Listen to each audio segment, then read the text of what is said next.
Welcome. We are here to take the noise, the sheer volume of articles, reports, and internal notes, and extract the absolute clearest, most valuable knowledge you need to be informed quickly. Today, we are taking on one of the most successful and, frankly, most audacious corporate empires of the last 40 years. Our mission today is focused entirely on Red Bull GmbH. We've collected a massive stack of source material to really understand how a single beverage, a can of carbonated liquid, managed to build this sprawling global sports, media, and even real estate conglomerate. This isn't just about selling a drink, it's about selling a lifestyle so aggressively that the company becomes, synonymous with high-octane performance, extreme achievement, and adventure worldwide. It truly is an unprecedented corporate structure. I mean, the scale described in the sources suggests that Red Bull isn't best classified as a beverage manufacturer at all. So what is it? It operates as a privately owned Austrian multinational conglomerate that acts as a vertically integrated content and performance machine. It's headquartered in Fuschel am See, Salzburg, but its footprint, it spans over 171 countries. It's a global anomaly. And what's fascinating is the sheer simplicity of the starting point. The empire didn't begin with some big corporate strategy meeting. It began with a case of bad jet lag. What do the documents tell us about that initial spark? Well, the sources trace the origins back to 1982. The Austrian entrepreneur Dietrich Mateschitz was on a business trip to Thailand. At the time, he was working for Blendax, a German consumer goods company. Right, and while traveling, he discovered a local tonic.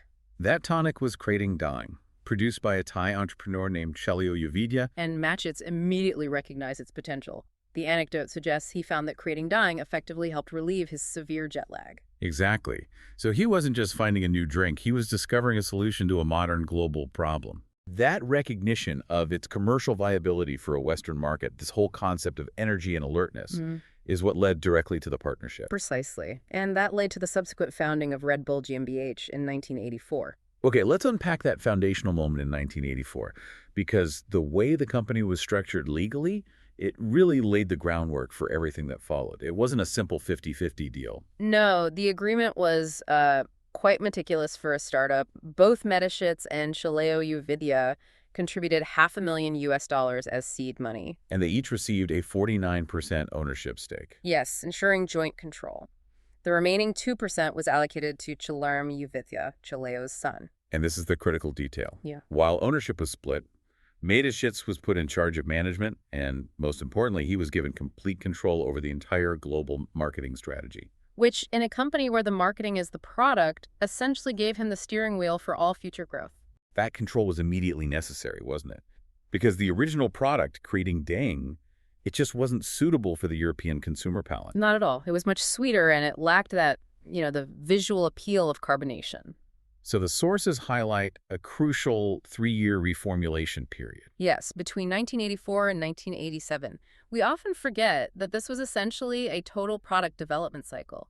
Mateschitz had to take the functional concept, the energy, and re-engineer it. This meant, significantly reducing the sweetness. And the defining feature we recognize today, adding carbonation. Without that fizz and the less syrupy texture, the product probably wouldn't have been a success outside of Asia. The resulting product, rebranded as Red Bull, launched in Austria in 1987. And it was targeted specifically at young urban professionals, people who needed that extra boost to manage late nights or intense workloads. This small but vital adjustment was the key. And the launch proved the concept almost instantly. The drink experienced rapid popularity across Europe through the late 80s and early 90s. And by 1997, they were ready to take on the world's most demanding consumer market, the United States. The documentation points to a staggering market entry strategy in the U.S. Staggering is the right word.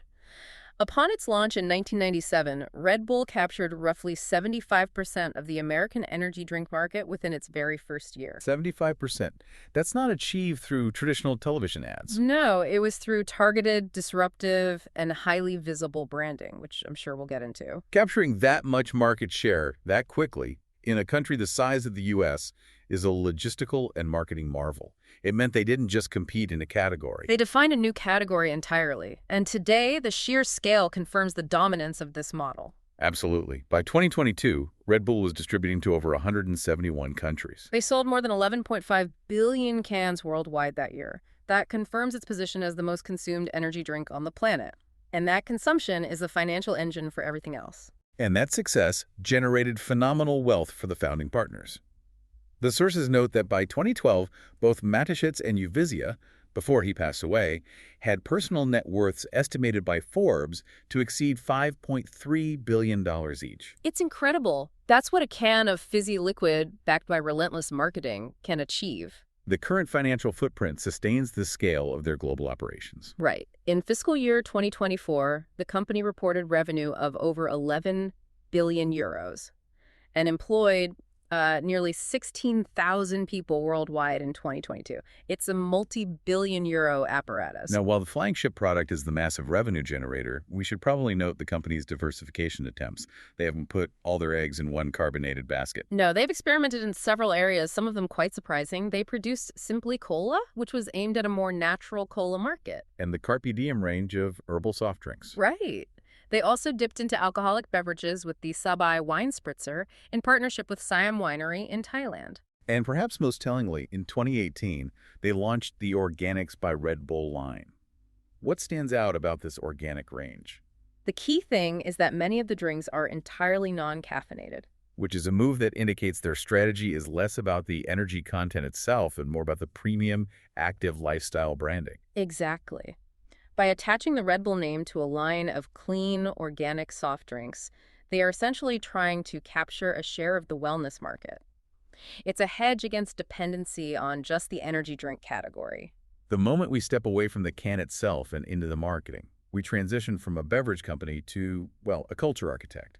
Let's start with that launch strategy. The sources detail what we now call a viral marketing blueprint, but this was decades before viral was a common term. The initial tactic was just distributing free cases of the drink directly to college students. That's genius. It's a targeted, grassroots approach designed to create instant social proof. You give the product to the young demographic most likely to be at bars, late-night study sessions, parties. And you generate immediate word-of-mouth buzz. You successfully link the brand with the lifestyle of young urban professionals who need that extra boost. This localized push was then reinforced globally by a standardized, universally recognizable campaign. This is where the iconic animated commercials come in. They've been running since 1992 and are broadcast in over 170 countries. I think everyone knows the visual. Oh, absolutely. The slightly crude, often humorous, squint-eyed, large-nosed characters who are always struggling until they pop a can. And miraculously grow a pair of wings. The slogan, Red Bull gives you wings, is global IP developed with Kastner and partners. It's simple, a little surreal, and instantly conveys the benefit. Crucially, this strategy evolved. Mateschitz realized that traditional advertising, just buying spots during existing content, was inefficient. And it gave them too little control over the narrative. They needed to move from sponsorship to ownership. This pivot is really embodied by the creation of Red Bull Media House.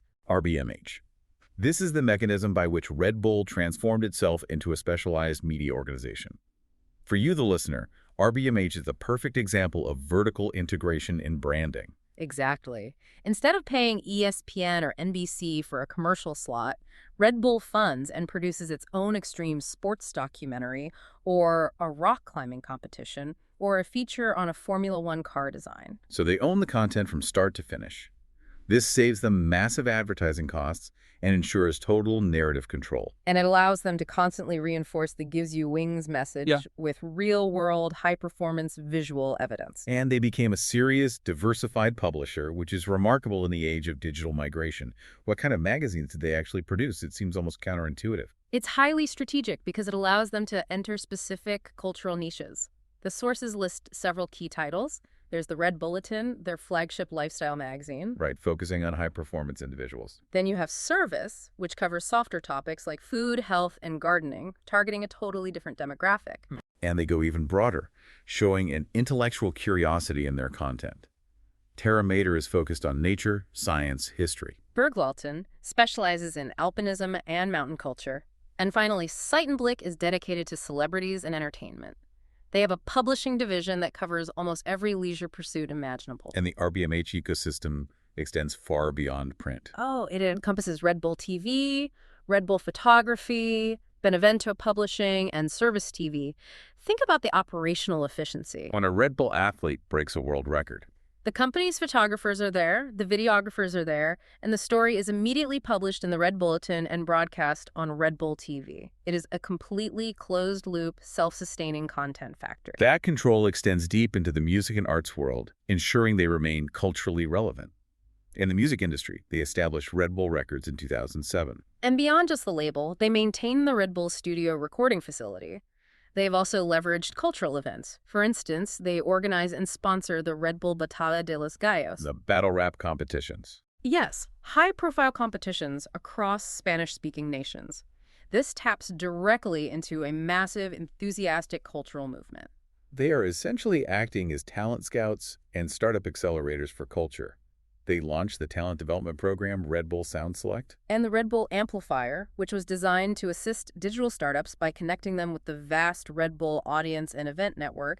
They are actively buying cultural relevance. That focus on talent development is mirrored in the visual arts with Red Bull Arts, a fellowship program. Right. This program is operated in cultural hubs like Detroit, São Paulo, and formerly New York City, hosting participants for 3 months, giving them space and stipends to create new work. What's fascinating about the arts program is that it directly feeds back into the marketing machine. The sources note that artwork produced by these fellows has, at times, been used directly in Red Bull ad campaigns. It's not just philanthropy, it's an intellectual talent pipeline. And let's not forget the International Art of the Can competition, where artists are challenged to create works using Red Bull cans themselves. It takes the packaging, the core product, and transforms it into a medium for artistic expression, Reinforcing the brand association at every single level of creative production. It's an incredibly thorough penetration into cultural ecosystems. While RBMH handles the global narrative and digital story, we need to talk about the physical manifestation of the brand on the street. This brings us to the famous Mobile Energy Team program, the Meet Tees. These teams are the frontline evangelists for the brand. The MEET program recruits primarily college students who drive those highly recognizable, specially designed vehicles called racers. You've definitely seen them, the Suzuki Vitaras or the Mini Coopers, customized with the massive, oversized Red Bull can mounted on the roof. They're essentially mobile billboards, but the people driving them are not passive promoters. They are marketing agents with a very specific, detailed mission. What do the sources say about their daily operations? Well, the Meet Tees are tasked with completing daily missions at colleges, businesses, and various public events. They're extensively trained to be walking encyclopedias of the product's properties. So their job is to sample the product, present its benefits, and create a high-visibility, interactive brand experience right on the street. It's a persistent, ambient form of advertising that reinforces the brand connection in real-time, face-to-face moments. And if the EMTs handle the terrestrial visibility, Red Bull takes his branding to an entirely different stratum with his commitment to aviation marketing. This is where the spectacle really begins. The company maintains and operates a fleet of historic fixed-wing and rotary-wing aircraft under the names Red Bull Air Force and the Flying Bulls. And this isn't just a handful of Cessnas. No, it's a commitment to operating complex, expensive, and iconic aviation hardware. The list of aircraft is incredible. We're talking about historic machines like the WWII chance-fought F-4U, A Lockheed P-38L, and even a Bell AH-1F Cobra military attack helicopter. Operating and maintaining machinery of this complexity requires a tremendous logistical investment purely for branding. This hardware links the brand to precision flying, technical excellence, and high-stakes engineering. These aircraft were central to promotions like the Red Bull Air Race World Championship, which they promoted and ran from 2003 to 2019. It's a direct visual metaphor for the "gives you wings" slogan, just translated into the physical world. Moving from the sky to the screen, Red Bull ensures its brand presence is equally integrated into the video game and esports landscape. They started by creating dedicated brand integration spaces within gaming platforms. Early on, this meant developing branded islands on PlayStation Home. Right, they had the Red Bull Air Race Island, the Loom Space, and the Red Bull House of Skate, with its own indoor skate park. They were creating branded virtual worlds for their consumers to inhabit. Today, the strategy is heavily focused on esports dominance. They sponsor some of the most visible names in competitive gaming. The sources list high-profile sponsorships, including Richard Ninja Blevins, a top Halo 3 player, and Enrique Martinez from League of Legends. Then William Leffen, Shelto in Super Smash Bros.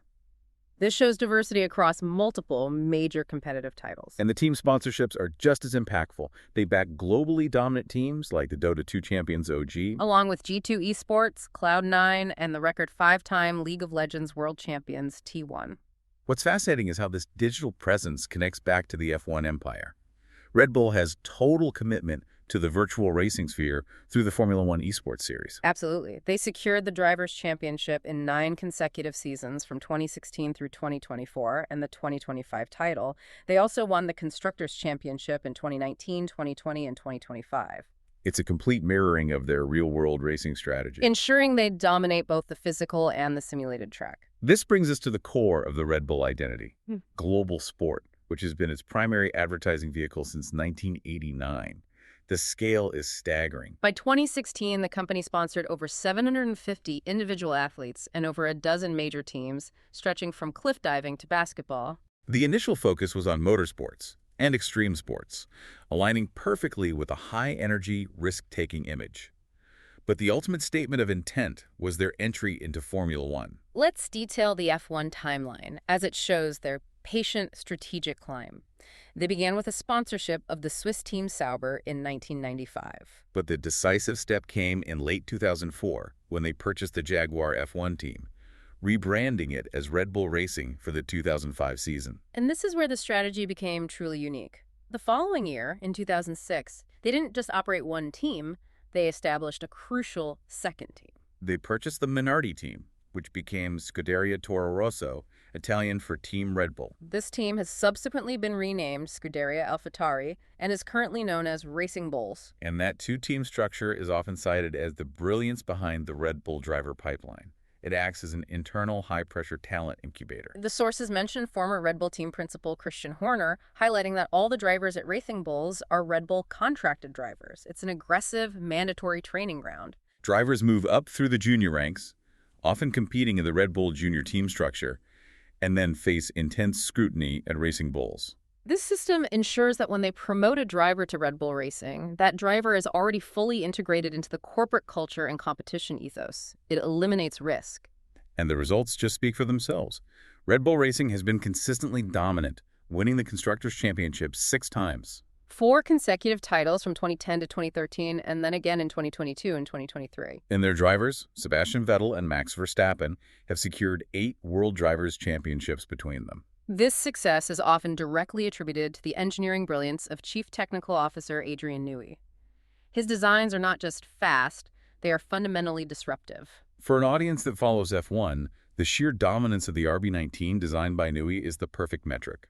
That car won 21 out of 22 races during the 2023 season. It cemented its place as one of the most successful technical packages in F1 history. This underscores that the Red Bull approach is not just marketing, it is technological and engineering superiority. Looking toward the future, the company is doubling down on independence. In 2021, they founded Red Bull Powertrains, their own engine division. And starting in the 2026 season, this division will produce its own power units for the Red Bull-owned teams, backed by Ford. This means they will move from simply owning a chassis and a race team to having total control over every single high-performance component of the car. That level of technical commitment extends beyond the track. Newey's vision has also been applied to virtual racing and hypercars. He designed the prototype race car, the Red Bull X2010, for the Gran Turismo 5 video game. And in 2022, Red Bull announced the full-scale production of the RB17 hypercar, also designed by Newey. By creating this high-end automotive division, Red Bull is positioning itself as an engineering house capable of producing vehicles that rival traditional luxury sports car manufacturers. Their racing footprint extends globally beyond F1. They have a history in NASCAR, where they debuted Team Red Bull in 2006. That program was shut down in 2011, but the sources indicate a recent return. That's right. In January 2025, Red Bull announced a sponsorship deal with Shane Van Gisbergen and Connor Zilisch, collaborating with Trackhouse Racing for specific events in the 2025 NASCAR Cup Series. They are reinvesting in the American stock car market. They have also had significant success in other major series. Notably in the Australian Supercars Championship. They have sponsored 888 Race Engineering since 2013, securing multiple titles with drivers Jamie Whincup and Shane Van Gisbergen. And in Brazil, their sponsored team achieved championship wins in Stock Car Brazil between 2009 and 2016. Switching to two wheels, Red Bull is the title sponsor of Red Bull KTM Factory Racing and Honda Racing in various motorcycling disciplines. They also established their own feeder system there. The Red Bull MotoGP Rookies Cup started in 2007. And this Rookies Cup is another clear example of the development pipeline in action. The series switched from a two-stroke engine to a four-stroke KTM in 2013 to align with Moto3 regulations. So their young riders are immediately prepared for professional competition. And the pipeline keeps growing. The partnership with Ajo Motorsport and Aki Ajo is strengthening, with Aki Ajo set to lead the Red Bull KTM Factory Racing MotoGP team in 2025. It shows a long-term structural commitment. If the F1 model demonstrates their commitment to performance engineering, the football acquisitions demonstrate their commitment to brand ubiquity and narrative control in the world's most popular sport. And this strategy has been highly controversial due to their practice of outright acquisition and subsequent renaming of legacy clubs. This is the area that generates the most pushback. One of their first major steps was in their home country. In April 2005, they purchased SV Austria Salzburg and immediately rebranded it as FC Red Bull Salzburg. This move drew heavy criticism from supporter groups across Europe who resented the complete corporate takeover and, the erasure of the club's history. And crucially, that Salzburg club operates at the apex of a local system, mirroring the F1 strategy. They also own the subsidiary club, FC Liefering, which operates as Salzburg's feeder or reserve team. It's a formalized internal talent transfer structure. The expansion quickly jumped the Atlantic.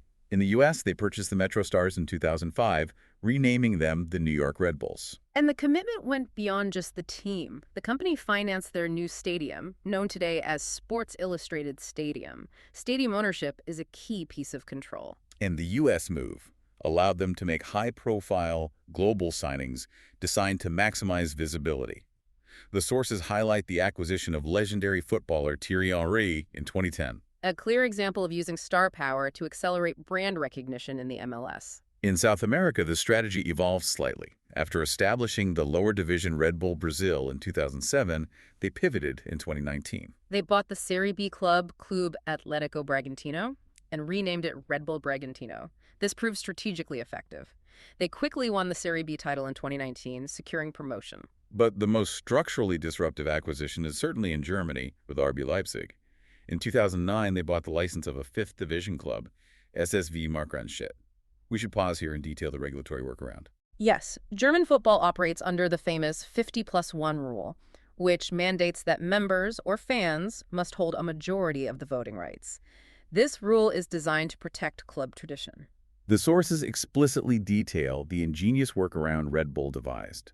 To comply with corporate naming restrictions, the club was named RB Leipzig, where RB nominally stands for Rasenballsport, which translates to lawn ball sports. This allowed them to retain the highly recognizable RB logo and branding while technically avoiding the explicit corporate sponsorship rule.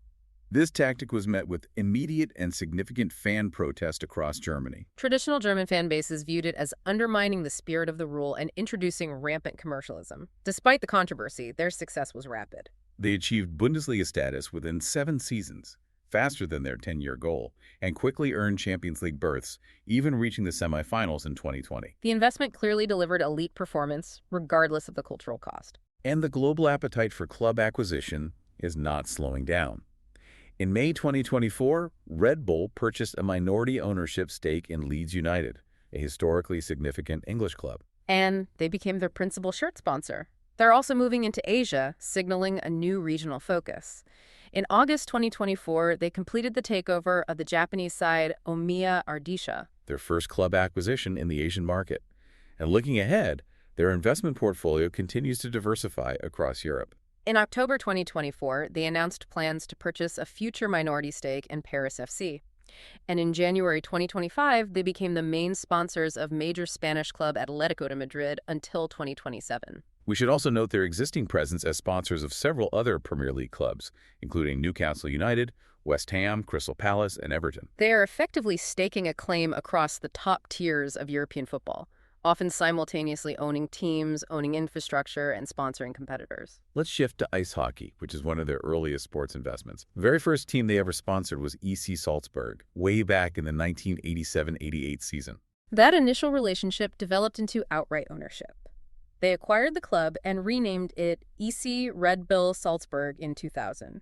It has been a dominant force. And since 2014, the club has also hosted the company's joint ice hockey and soccer academy, creating another formalized talent pathway. They duplicated this model in Germany. In 2012, they became the title sponsor of EHC München, taking full ownership just 1 year later. They also financed the team's new arena, the SAP Garden. Finally, the sources indicate a recent expansion into rugby union, a new territory for outright ownership. In August 2025, they purchased the English Prem club Newcastle Falcons, renaming them the Newcastle Red Bulls. And they continue to sponsor high-profile individual players like Sia Khaleesi, Mac Hansen, and Jack Noel. We must revisit the foundational focus on extreme sports, as this is where the Red Bull ethos was truly established. They prioritize events and athletes in high-risk, high-adrenaline pursuits. Like cliff diving, BMX, skiing, base jumping, and parkour. The initial sponsorships were highly targeted, focusing on the individual risk takers. The first athlete they sponsored was Austrian F1 driver Gerhard Berger in 1989. Early on, they focused on Olympic success, like rower Zeno Miller. And the extreme athletes who embodied the wings concept, like base jumpers Frank Gambale and Shane McConkey.